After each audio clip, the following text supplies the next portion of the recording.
బట్టతలతో బాధపడుతున్నారా? ఇప్పుడు face clinic లో 20% డిస్కౌంట్ తో హెయిర్ ట్రాన్స్ప్లాంటేషన్. వెల్కమ్ టు మనం టీవీ హెల్త్. నేను మహాలక్ష్మి. ఈరోజు మనతో పాటు న్యూట్రిషన్ డాక్టర్ శ్రీలత మ్యామ్ ఉన్నారు.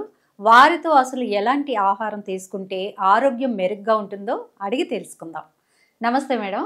నమస్తే అండి మేడం, ఈ మధ్య కాలంలో ఎక్కువగా వినిపిస్తున్న పేరు మిల్లెట్స్. అసలు మిల్లెట్స్ అనేవి ఆరోగ్యాన్ని ఏ మేరకు ఉపయోగపడతాయి, ఎట్లా వాడాలి వాటిని?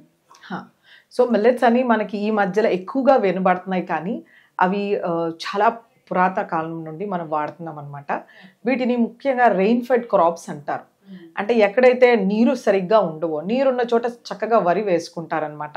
సో నీరు లేని చోట ఏమవుతుందంటే అవి వర్షానికే పండే పంటలు అనమాట. ఇవి మిల్లెట్స్ అనేవి మనం పర్టికులర్గా వాగులు, చెరువులు, మోటబాయిలు అలాంటివి అవసరం లేకుండా పెరుగుతాయి. సో ఎక్కడైతే వర్షాలు సరిగ్గా లేవో అక్కడ ఇవి స్టేపుల్ ఫుడ్. ఇప్పుడు మనం అన్నం ఎలా తింటామో వాళ్ళు అక్కడ జొన్నలు, సజ్జలు, రాగులు, ఆ ఊదలు, అరికలు, సామలు ఇలా వేస్తూ ఉంటారనమాట. ఇవి మనం తీసుకునే ధాన్యాల కన్నా సుపీరియర్, వాటికన్నా వీటిలో ఎక్కువ న్యూట్రిషనల్ ఫ్యాక్ట్స్ ఉంటాయి అన్నమాట. అంటే వీటిలో పోషక విలువలు ఎక్కువగా ఉంటాయి. కాకపోతే ఏంటంటే మనము దాని అరుగుదల ఎంత ఉంది, మన శరీరానికి ఎంత ఇమ్మడగలుగుతుంది, మనం అది జాగ్రత్తగా చూసుకోవాలి. మనకి ఏమైనా ఇంటాలరెన్స్ ఉంటుందా, అజీర్తి చేయడం కానీ, పొట్ట ఉబ్బడం కానీ ఏమైనా ఉంటుందా చూసుకోవాలి. సో ముఖ్యంగా మనకి జొన్నలు కామన్గా తెలిసినవే, జొన్న రొట్టె అందరూ తీసుకుంటూనే ఉంటారు. ఈ మధ్య అంతకుముందు ఏంటంటే జొన్న పిండి చేసేవాళ్ళు, లేదా జొన్నల్ని వాటిని విసురాయిలో వేసి రవ్వ కింద చేసి తీసుకునేవాళ్ళు అనమాట. పల్లెటూరులో ఎక్కువగా ఉండేది జొన్న రొట్టెలు, జొన్న రవ్వ తినడం. అలాగే సజ్జలు కూడా, సజ్జ రొట్టెలు, సజ్జ రవ్వ చేసుకోవడం కానీ, సజ్జ బూరెలు చేయడం కానీ, ఇవన్నీ ట్రెడిషనల్ అనమాట. అలాగే మనకి రాగులు ఉన్నాయి, ఇది కూడా చాలా కామన్లీ అవైలబుల్. ఎక్కువ మనము రాయలసీమ కానీ, బెంగళూరు ఈ ఏరియాస్లో చూస్తుంటాము. ఈ రాగి ముద్ద తినడం కానీ, రాగి జావా, రాగి అంబలి చేయడము, రాగి రొట్టె చేయడము, రాగి దోశ, ఇవన్నీ వాళ్ళ స్టేపుల్ ఫుడ్స్. సో వాళ్ళకి మల్టిపుల్ రెసిపీస్ అనేవి ఉంటాయన్నమాట. అలాగే మనకి ఇంకా ఫాక్స్టైల్ మిల్లెట్ ఉంది. ఓకే, వీటిని మనము కొన్ని ప్లేసెస్లో ఎక్కడైతే వర్షాలు లేవో, తక్కువగా ఉంటాయో, వాగులు లేవో ఆ ప్లేసెస్లో చూస్తామన్నమాట. సో ఈ ఫాక్స్టైల్ మిల్లెట్ కానీ, మనకి ఇంకా రకరకాల మిల్లెట్స్ ఉన్నాయి. కుడో మిల్లెట్, పోర్సో మిల్లెట్ అని, ఊదలు, అరికలు, సామలు, వరుగు, ఇవన్నీ కూడా చాలా న్యూట్రిషియస్.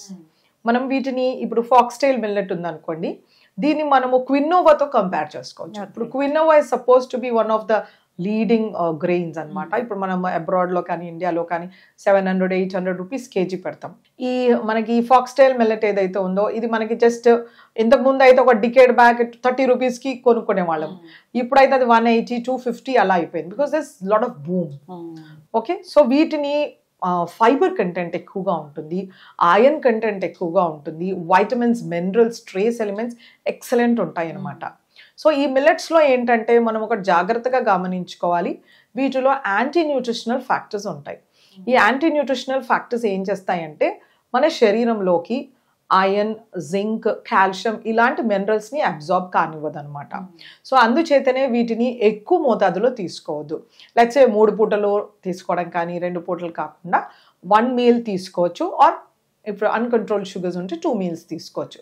సో ఇట్లా ఈ యాంటీ న్యూట్రిషనల్ ఫ్యాక్టర్స్ని మనం బయటికి తీయాల్సింది ఏంటంటే వాటిని నానబెట్టుకోవాలి. నానబెట్టేసి నీళ్లు వాడి చేసుకోవాలి, లేదు వాటిని మొలకలు వేసుకోవాలి. మొలకలు వేసి వాడుకోవచ్చు, లేకపోతే మనం వాటిని వేయించుకోవచ్చు, పెనం పైన వేసి వేయించుకోవచ్చు. సో మనకి రాగి మాల్ట్ కానీ, మలాయస్ ఎన్రిచ్డ్ ఫుడ్ అని పిల్లలకి చేస్తూ ఉంటారు. రాగుల్ని మొలకెత్తించేసి వాటిని ఆరపోసి మూకుడులో వేసి వేయించి పిండి ఆడించి పెడుతుంటారు. So to avoid the anti nutritional factors అనమాట. సో ఇలా మనం ఏదైనా సరే, లెట్స్ సే మనము కొన్ని ఫాక్స్టైల్ మిల్లెట్ నానబెట్టేసి నీళ్ళు వాడి చేసుకోవచ్చు 1 గంట 2 గంటలు.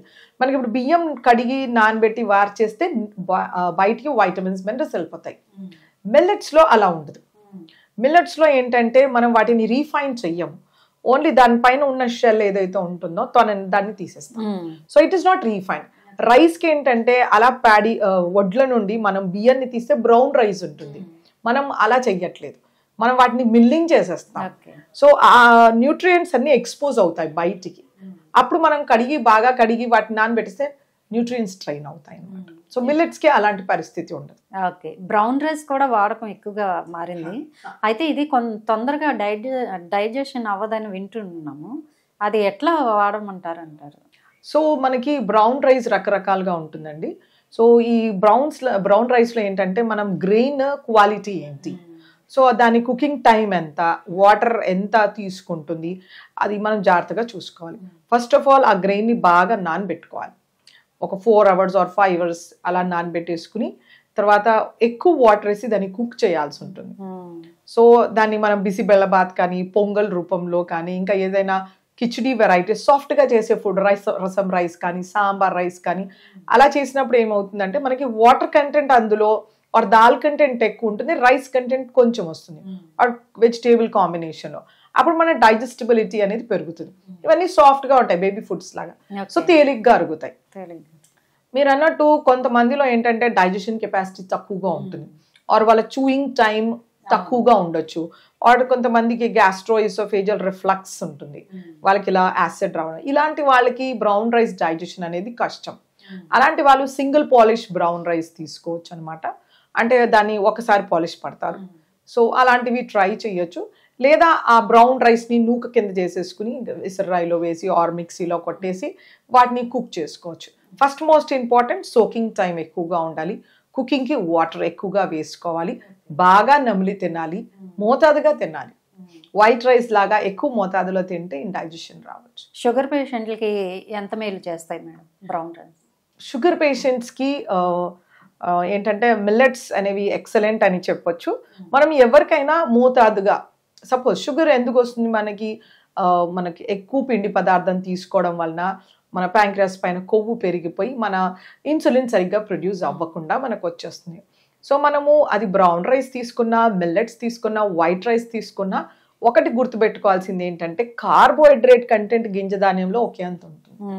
అది 60 నుంచి 75 వరకు వేరీ అవుతుంది, కొంచెం ఎక్కువ కొంచెం తక్కువ, బట్ కార్బోహైడ్రేట్ అంతే మోతాదులో వెళ్ళిపోతుంది.